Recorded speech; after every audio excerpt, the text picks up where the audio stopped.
Motivation keeps asking, how do you feel today? A constitution has already decided what governs you. Listen carefully. Many people do not have a desire problem. They have a government problem. They sincerely want to grow. They want to finish the assignment, manage their time, control their emotions, strengthen their relationships, and fulfill their purpose.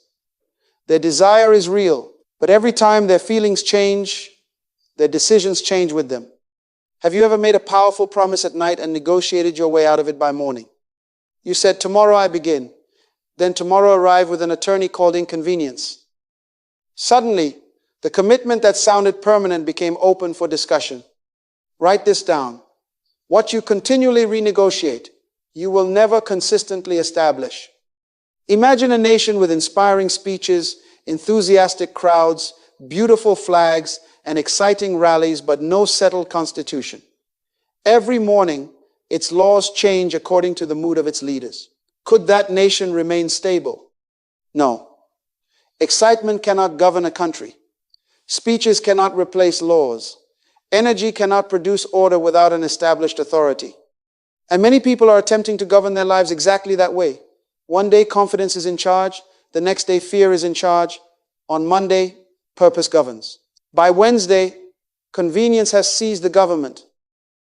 Your destiny is not shaped primarily by what you do during rare moments of intensity. It is shaped by what governs your ordinary decisions when nobody is watching and nothing feels exciting. Destiny is not merely a destination. Destiny is the accumulated result of governed days. Now, I am not attacking motivation. Motivation is useful. It can awaken you. It can introduce you to possibility. It can give you the energy to begin. But motivation cannot administer your life. It can start the engine, but it cannot choose the road, maintain the vehicle, or keep you traveling when the weather changes. That requires government. In this teaching, we are going to build that government. Purpose will tell you why you exist. Values will establish what matters. Standards will define acceptable conduct. Decision rules will settle recurring choices before pressure arrives. Accountability will keep your declarations connected to your behavior. Are you with me? Identify one area of your life where you already know what to do but repeatedly fail to do it. Do not blame ignorance. Do not say you need another inspirational message. Ask a more honest question. What system governs me when desire is present but emotion is weak? Your problem may not be that you want too little. Your problem may be that nothing strong enough has been established to govern what you want. So before we construct your personal constitution, we must make one distinction unmistakably clear. There is a difference between the spark that begins change and the government that sustains it. There is a difference between motivation and discipline. If you confuse them, you will keep beginning what you never become strong enough to finish. Motivation is emotional energy that helps initiate action. Discipline is the consistent enforcement of behavior aligned with purpose. Motivation says, I am ready because I feel inspired. Discipline says, I am responsible because I have an assignment. Do you see the difference? Motivation responds to atmosphere. Discipline responds to assignment. Motivation asks, what excites me? Discipline asks, what is required of me? Motivation is powerful at the starting line, but discipline is necessary for the entire race. Imagine an athlete who trains only when the weather is pleasant, the body feels energetic, and the schedule is convenient. That person may own the uniform. They may study the competition. They may even talk like a champion, but they will not be prepared like one. Preparation cannot be governed by preference because competition will not consult your feelings before it arrives. Now look at the cycle many people repeat. They hear something inspiring. They make an ambitious promise. They begin with tremendous energy. Then the emotion fades. Progress becomes slow. The work becomes ordinary. Private negotiation begins. Perhaps I should rest today. Perhaps tomorrow would be better. Soon the commitment is abandoned. Guilt appears, and they go searching for another burst of inspiration. Write this down. Repeated inspiration cannot compensate for absent government. Your feelings are not evil. They can warn you, encourage you, reveal exhaustion, and expose fear. But information is not authority. Feelings change when you are tired. They change when somebody criticizes you. They change when comfort becomes available, when results are delayed, or when fear introduces uncertainty. Anything that changes that easily is not qualified to hold permanent authority over your future. Conviction is different. Conviction remains connected to purpose after emotion has withdrawn its energy. Emotion says, I no longer feel excited. Conviction answers, the assignment has not changed. Your mood may change without your purpose changing. Your energy may change without your values changing. A difficult morning does not cancel a meaningful life. So answer this honestly. If enthusiasm disappeared for 30 days, which of your commitments would remain standing? Would you still study? Would you still prepare? Would you still keep your word? Would you still control your speech? Your answer reveals whether those commitments are governed by conviction or rented from emotion. Motivation belongs in your government, but it must serve rather than rule. Let it supply energy. Let it awaken desire, but never give it authority to rewrite the law. And now we reach the next question. What law should govern you? A government cannot write meaningful laws until it knows why it exists. Therefore, your personal constitution must begin where every sound government begins, with a preamble of purpose. Purpose must come before policy. If you do not know why your life exists, you will create rules that are either too weak to guide you or too meaningless to inspire obedience. Let us define our terms. Destiny is not a spectacular moment that suddenly rescues you from ordinary life. Destiny is the developed outcome of a life repeatedly aligned with its intended purpose. It is not merely what happens to you. It is what your daily government prepares you to become. Now write this down. A personal constitution is a written hierarchy of principles and practices chosen in advance to keep your daily conduct aligned with purpose. Chosen in advance. That is important. You do not write the Constitution in the middle of temptation. You do not define integrity while compromise is offering you a reward. You do not decide how to manage anger after the damaging words have already left your mouth. Government must exist before crisis arrives. Here is the entire system. Everybody say purpose. Purpose explains why. Values identify what matters. Laws protect those values. Standards make those laws visible. Habits carry those standards through time. Purpose, values, laws, standards, habits. Are you with me? Order is not the enemy of potential. Order is the environment potential requires. A seed may contain tremendous life, but it still needs suitable soil, water, light, protection, and time. Potential without an ordered environment remains possibility. In the same way, your gifts need a structure. Your vision needs a schedule. Your calling needs conduct capable of supporting it. This is why rules without purpose feel like punishment. If you do not understand why a standard exists, you will experience every boundary as an insult to your freedom. But purpose without rules creates another problem: admired potential with no supporting structure. You keep talking about what you could become while maintaining a life that cannot carry it. So begin your constitution with a preamble. Write one sentence describing the person you are responsible to become and the contribution your life must protect. Not a speech, not a paragraph full of impressive language that even you cannot remember. One clear sentence. Then test it. Does this purpose govern your time or only your dreams? Does it affect your relationships, your work, your money, your speech, your health, and your spiritual development? Does it tell you what deserves a yes? More importantly, does it clarify what must receive a no? If your statement permits everything, it governs nothing. Your preamble is not a slogan for display. It is the reason every later article can demand obedience. When you know the reason behind the discipline, discipline stops feeling like meaningless deprivation. It becomes stewardship. You are not merely denying comfort. You are protecting purpose. You are not merely following rules. You are preparing a life capable of carrying its assignment. But once purpose has declared why your government exists, another question arises. What matters so deeply that it must never be surrendered to mood, pressure, or convenience? The Constitution must now identify the values that possess final authority. A value is a principle you judge worthy of protection, even when protecting it costs you something. If it costs nothing, it has not yet been tested. Everybody values honesty when honesty is convenient. The question is whether you value honesty when the truth may cost you approval, money, comfort, or advantage. There is a difference between a stated value and a governing value. A stated value appears in your conversation. A governing value appears in your conduct. One is what you say matters. The other is what your schedule, spending, speech, boundaries, and repeated choices prove matters. Listen carefully. Your life already has governing values, even if you have never written them down.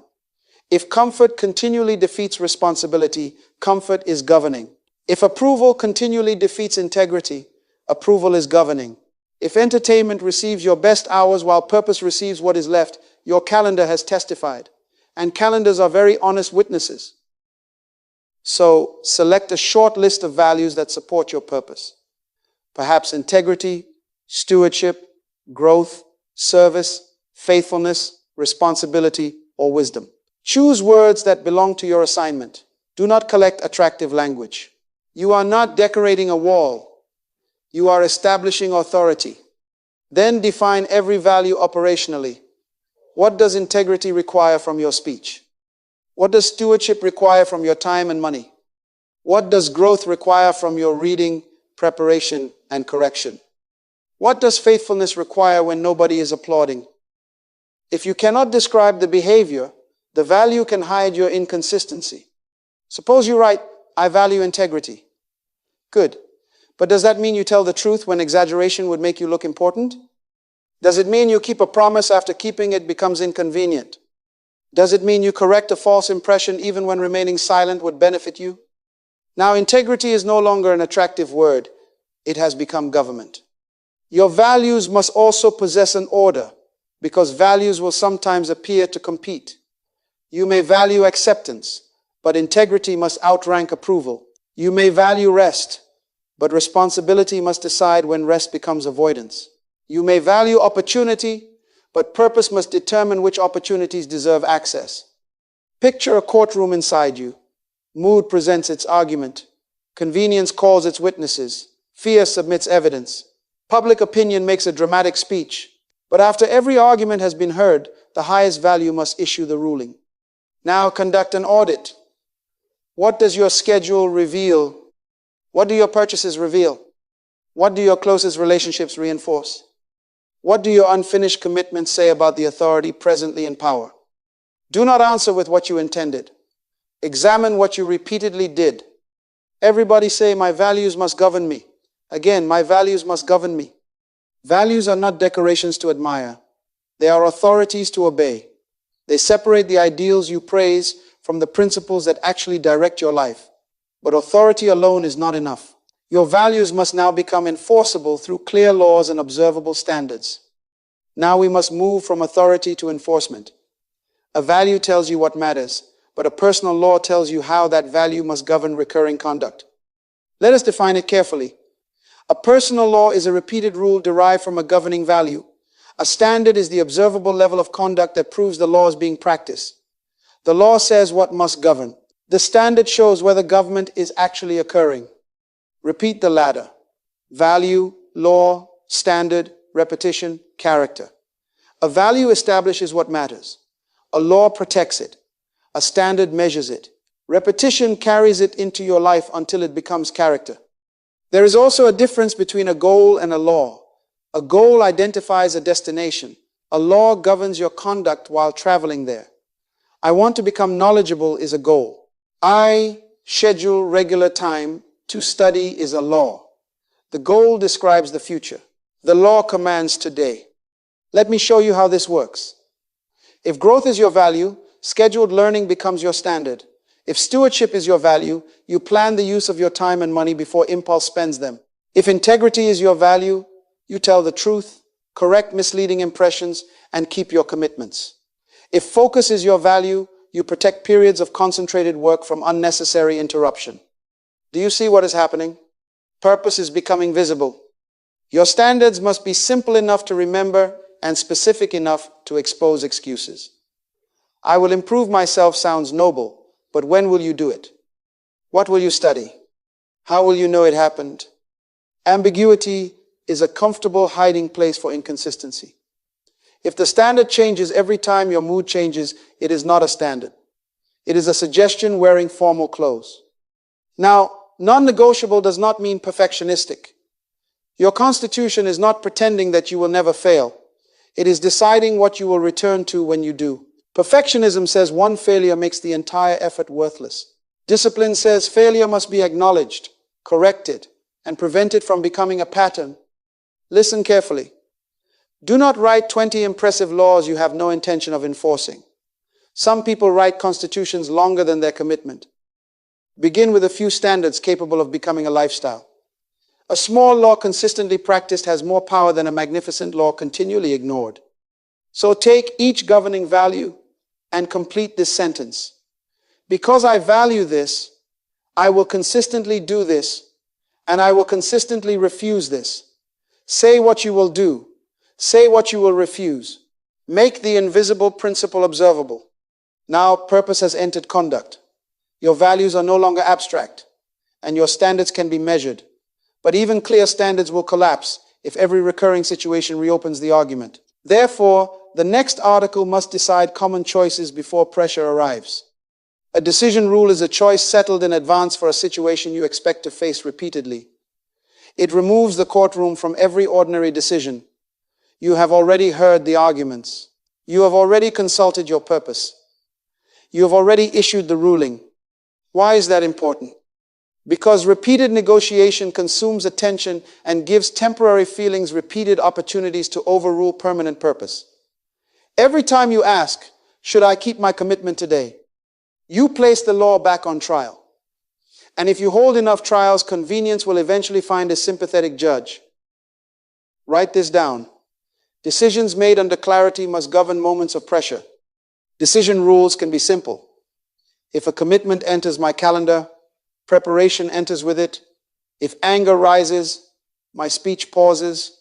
If an opportunity violates a governing value, the answer is no, regardless of its reward. If I miss a discipline, I resume at the next available opportunity instead of turning one failure into a season of failure.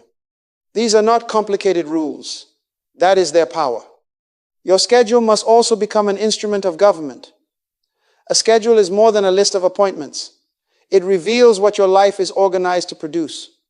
If growth matters, learning receives time. If relationships matter, presence receives time. If meaningful work matters, focused execution receives time. You must assign time to your priorities before distractions arrive and announce that they have booked the entire day. Let me show you something else. Your environment can either enforce your constitution or campaign against it. Remove predictable distractions. Prepare the materials you need before the work begins. Establish boundaries around important time. Make the wise action easier to start and the destructive action harder to access. Use decision rules for work, learning, money, rest, spiritual practice, relationships, and emotional responses. But do not create a law for every breath you take. The purpose is not to become mechanical. The purpose is to stop wasting moral energy on the same avoidable argument. Think of a city wall. A wall does not hate the city. It protects what the city contains. In the same way, boundaries do not imprison purpose. They prevent every impulse, interruption, appetite, and opinion from walking into your life without permission. Now identify your 3 most common negotiations. Where do you repeatedly bargain with what you already know? Perhaps getting started, controlling your spending, protecting your focus, keeping your word, or governing your reaction. Write one if-then rule for each situation. When the moment returns, do not conduct another debate. Execute the decision. That is how conviction remains active when mood, impulse, and convenience argue for exceptions. But rules become credible only when they are reviewed, enforced, and restored after failure. A constitution without accountability soon becomes ceremonial language. So now we must establish the system that keeps your government honest. A law that is never reviewed gradually becomes a suggestion. You may write it beautifully, frame it attractively, and repeat it passionately, but if you never examine whether you obeyed it, the law has no consequence. Accountability is the truthful exposure of conduct to a trusted standard, a regular process of review, and, where appropriate, a trustworthy person. Accountability asks, what did I say would govern me and what actually governed me? That question requires courage. Establish a simple rhythm. At the end of each day, Record whether you honored your key commitments. Do not write a biography. A few honest marks will do. At the end of the week, review the pattern. Where did you remain aligned? Where did you repeatedly negotiate? Periodically examine whether your methods still serve your purpose or merely preserve an old routine. Now listen carefully. Accountability is not shame. Shame attacks identity and drives conduct into hiding. Accountability brings conduct into the light so it can be corrected. Shame says you failed, therefore you are worthless. Accountability says this action violated your standard. Accept responsibility, repair the damage, and return to alignment. There is a difference between condemnation and correction. Condemnation leaves you staring at the failure. Correction shows you the next responsible action. If you neglected important work, reschedule it and protect the new time. If you broke a promise, acknowledge it and make repair. If a distraction repeatedly defeats you, remove its access. If confusion exceeds your wisdom, seek counsel. Consequences should be proportionate, practical, and connected to restoration. And stop allowing excuses to govern the review. An excuse says circumstances possess final authority. Honest review recognizes real fatigue, limited resources, unexpected demands, and human weakness, but it still asks, what was within my responsibility and what must I do now? Write this down. Responsibility is not the denial of limitation. It is the refusal to use limitation as permanent permission. Your constitution also needs an amendment rule. Methods may change when wisdom, experience, and evidence reveal a better way. Perhaps a schedule no longer fits your responsibilities. Adjust it. Perhaps a practice is producing exhaustion instead of growth. Refine it. But do not rewrite integrity because truth became expensive. Do not remove responsibility because comfort filed a complaint. So who or what has permission to challenge the gap between your declarations and your conduct? Is there a review? Is there a trusted voice? Is there any process that can tell you the truth? Now your constitution possesses a system for truth, correction, restoration, and mature adaptation. But every constitution eventually faces a crisis. Its strength is not proven while conditions are easy. It is proven when mood, pressure, delay, and convenience demand control. Every constitution will face a crisis. Fatigue will say postpone it. Criticism will say retaliate. Delay will say quit.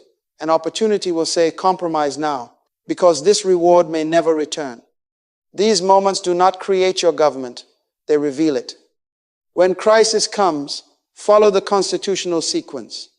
First, recall purpose. Why am I here? Second, identify the governing value. What must be protected? Third, apply the standard. What conduct does this value require? Fourth, execute the decision rule. What have I already decided? Finally, submit the result to honest review. Purpose, value, standard, decision, review. Learn that sequence. Suppose someone speaks to you harshly. Emotion rises, and every sentence in your head volunteers for military service. What governs you now? If your value is integrity and your standard is disciplined speech, then your decision rule says, when anger rises, I pause before responding. You may need to leave the conversation briefly. You may need to listen again. You may need to speak later. That pause can protect trust that one uncontrolled reaction might damage. Or suppose you have worked faithfully, but progress remains invisible. Delay begins whispering that the principle has failed. No. A seed does not become defective because growth first occurs beneath the surface. Roots develop before fruit can be displayed. Slow evidence does not automatically mean no development. If the principle is sound, continue the practice while accountability helps you refine the method. Then there is social pressure. Respect people. Listen to wise counsel. Receive correction without becoming defensive. But do not grant every opinion constitutional authority. Approval is pleasant, but it is an unstable government. The people applauding today may question you tomorrow. Your purpose cannot change direction every time the audience changes its mood. Now listen carefully. One failure does not repeal the Constitution. It identifies a violation requiring correction. You do not miss one morning, declare a national emergency, dissolve the government, and abandon every law. Yet people do this constantly. They break one standard and say, I suppose I am simply not disciplined. No, resume government. Durable discipline does not mean you never feel tired, angry, discouraged, afraid, or tempted. It means those experiences do not receive final authority. The mature person is not emotionless. The mature person remains governed while experiencing emotion. So let us review. When fatigue speaks, who governs? Purpose. When criticism provokes, who governs? Purpose. When delay discourages, who governs? Purpose. When convenience demands an exception, who governs? Purpose. And when the same government survives enough ordinary crises, something profound begins to happen. Its laws stop feeling like instructions imposed from outside. Through repetition, they begin forming the person within. Government becomes character, and character becomes identity. Repetition is never neutral. What you repeat, you reinforce. What you reinforce, you begin to believe. What you believe consistently, you eventually express as character. Here is the progression. A repeated thought becomes a conviction. Conviction directs a decision. Repeated decisions become habits. Habits form character. Character creates a predictable direction for life. Thought, conviction, decision, habit, character, direction. Are you with me? This is why identity cannot be changed by dramatic declarations alone. You may announce, I am disciplined, but your mind is waiting for evidence. Every promise you keep supplies evidence. Every impulse you govern supplies evidence. Every responsibility you complete supplies evidence. Your conduct begins confirming the identity your purpose requires.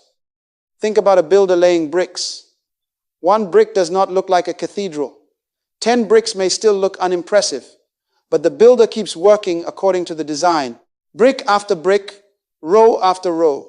What appeared small becomes a structure capable of carrying weight. Your daily decisions are those bricks. One prepared morning may not transform your reputation. One truthful conversation may not produce immediate recognition. One completed assignment may not change your circumstances. But repeated long enough, these actions construct a trustworthy person. Private discipline also produces self-trust. You begin believing your own commitments because your conduct repeatedly supports your words. When you say, I will do this, your history answers, yes, you will. That confidence is not empty positive thinking. It is credibility with yourself, and the effect moves outward. Your family experiences reliability. Your colleagues experience preparation. Your community experiences service. Opportunities encounter someone who can carry responsibility without collapsing under it. People no longer have to guess which version of you will arrive. Listen carefully. Talent may attract attention, but character preserves influence after attention arrives. A gift can open an opportunity that your habits are not mature enough to sustain. That is why preparation must precede expansion.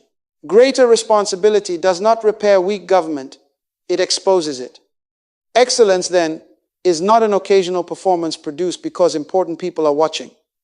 Excellence is a settled identity expressed across environments. It appears in public because it was practiced in private. So ask yourself, what are your current repetitions? Training your family, your colleagues, your future opportunities, and your future self to expect from you. Are they learning to expect preparation or delay? Integrity or explanation? Completion or excitement without follow-through? Write this down. Destiny emerges through ordinary decisions consistently governed by principle. Self-government does more than help you complete tasks. It constructs the kind of person who can be trusted with purpose. Now the framework is complete. You understand purpose, values, standards, decision rules, accountability, crisis, and identity. But understanding a constitution does not place you under its authority. It must be personally adopted, publicly honored through conduct, and repeatedly practiced. It is time to ratify what will govern your life. Now it is time to ratify your constitution. Let us review the order. Purpose writes the preamble. Values establish authority. Laws protect those values. Standards define visible conduct. Decision rules prevent repeated negotiation. Accountability preserves integrity. And repetition turns government into character. Write this down on one page. Begin with one clear purpose statement. Beneath it, list a small set of governing values. Place one observable standard under each value. Add 3 decision rules for the situations in which you negotiate most often. Then schedule one weekly appointment to review your conduct honestly. 1 page, not 50 pages of emotional promises. You are constructing a government you can remember, practice, and examine. But do not stop with writing. Within the next 24 hours, place one discipline on your calendar. Give it a time, give it a place, prepare what it requires. Then identify one distraction that must lose access. Purpose cannot remain protected while every interruption retains an unrestricted visa. Now ask yourself 3 questions. What has governed me until now? What must no longer possess authority in my life? What principle will govern me when the feeling disappears? Answer honestly. Perhaps comfort has governed you. Perhaps fear, approval, anger, appetite, or delay has held office too long. Do not merely criticize the old government, establish the new one. And understand this: ratification is not another emotional ceremony. Your constitution gains authority through obedience. You must read it regularly, practice it visibly, review it honestly, and correct violations quickly. Learn it, understand it, apply it. Practice it until the people around you experience the reliability it produces. Let your family experience your faithfulness.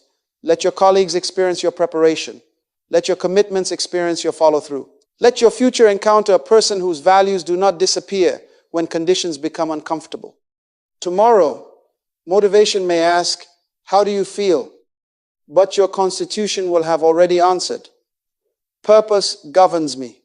Convenience may request an exception. Emotion may demand control.